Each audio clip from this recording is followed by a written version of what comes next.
Welcome to this week's Ed Chat with Matt. I'm Matt Pope with E3 Alliance.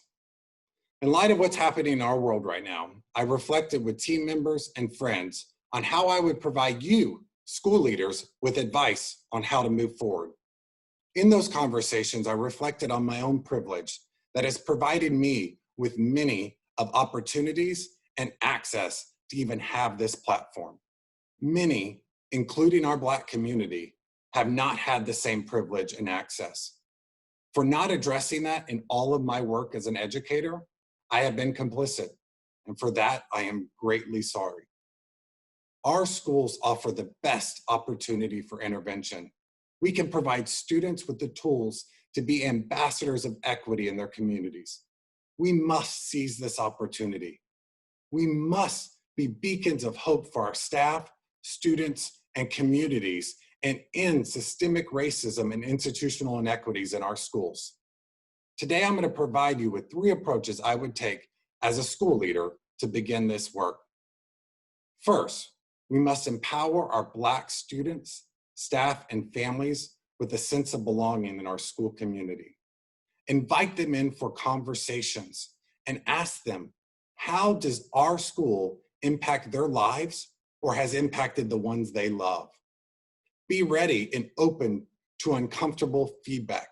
It's time to get comfortable with being uncomfortable because that's the only way we're going to move forward.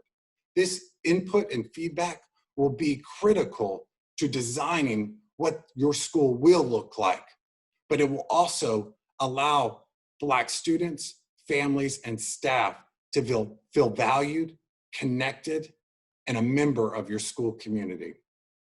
Next, we must shape the school focus towards healing and progress. Provide professional development this summer at the beginning of the year and throughout next year to staff on equity, inclusion, and diversity. We must also evaluate our discipline practices and learn some new approaches because our current approaches are not working for Black students. Those new approaches could be restorative or healing-based practices. We must also think about who is in our building that's going to move us towards progress and healing. As educators, we should reflect, why did we become an educator? And do we believe Black students need more access and opportunities and need us to do better? If you don't think that that's true, I want to really ask you to consider if you should be an educator. School leaders, you may know who those people are in your school. So proactively work on supporting them to shift their mindset or to not be in your school. Our third approach is to provide equitable practices through shared leadership for Black students, staff, and families, so we can stop racism of all forms and promote access and equity. And we do that by creating an equitable practices task force comprised of students, staff, family members, and community leaders that evaluate every system, policy, and practice in your school, including attendance, discipline, communication, courses, teacher placement, etc. Once this task force identifies what needs to be changed, they will also be the group that helps create the new system and approaches.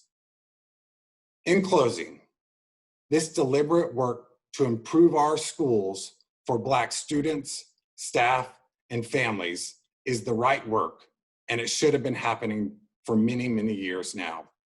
But we now have an opportunity to ensure we are focused on this work.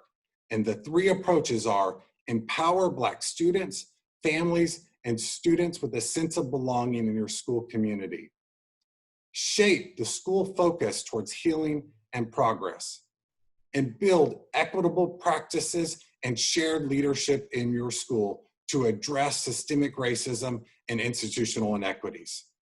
We must do this work. I am with you.